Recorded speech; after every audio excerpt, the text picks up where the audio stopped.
I love horror movies, and I love when I see them produced in various formats and across different mediums. Animation is one form that I enjoy, and its mix with the horror genre would be otherworldly, but unfortunately there barely exist any animated works in the genre, let alone stop-motion animation works, which are in themselves slowly dying. And so that's why Mad God, directed by Phil Tippett, stands out. It is a horror stop-motion film that has been working on for 30 years, employing all of the experience he had gained while working as a visual effects supervisor on some of the most famous movies like Jurassic Park or Star Wars. I went into the movie knowing nothing about it or its director, and if there was one thing that absolutely made sense to me after watching, is that it was made by an expert in visuals. I have kind of conflicted feelings on the work as a whole, but when it comes to the visuals, this movie definitely delivered. In this video, I'll go over my thoughts on Mad God, and you can stick around if you're interested, because I won't be including any spoilers. Not that I can anyway, I barely understood what was going on.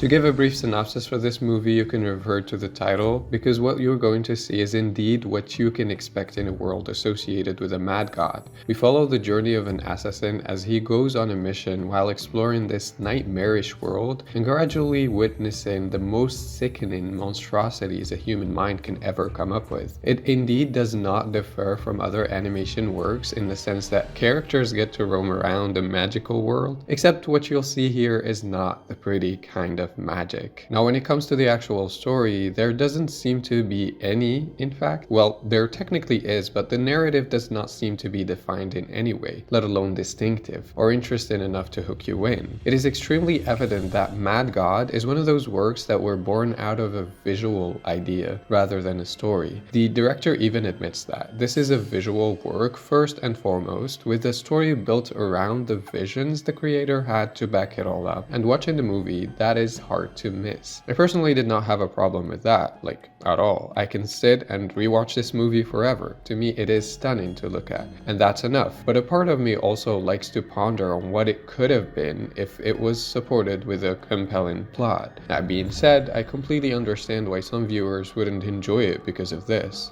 It is true there wasn't a solid plot to keep me invested, but every other aspect did not fail to maintain my attention. This movie is a bit over 80 minutes long, and trust me when I say, it had a new mind-blowing image to show within every frame. One of the most remarkable elements that were shown are the creatures. Given the background of the director, the level of creativity those creature designs had checks out. Throughout the whole thing, you'll get to see a good variety of some of the most disgusting creatures you'll ever see. The designs were brilliant. The range goes from colorful creatures to the absolutely morbid. There are skeletons, monsters, creatures with their weird genitalia exposed, and some that were made literally out of shit. Think of how far your mind can go in terms of disgusting, and then you'll have this movie. The world itself was a beauty to explore. The approach in this film felt a bit maximalist because you have a huge number of settings and sceneries. They all serve to present atmospheres on different levels of grotesque. The first that came to mind is an image of hell. Following the assassin was like an exploration of the different layers of hell, something like in Dante's Inferno. It kind of checks out with the biblical imagery at the beginning, except that this one takes place on Earth, and so a more appropriate description would be a dystopia, especially with these scenes of workers getting ordered around and punished for disobedience, something like what you'd get from George Orwell's 1984. The polluted rivers and rusty labs and factories also painted as an industrial steampunk. In short, the world building in the movie felt like a reflection of every image human beings could and already have managed to paint in the real world. That brings us to the themes, and because I've had a hard time with the plot in this movie, I don't know if there is any underlying message or purpose here, other than a depiction of all the horrors that human beings could perceive but also cause.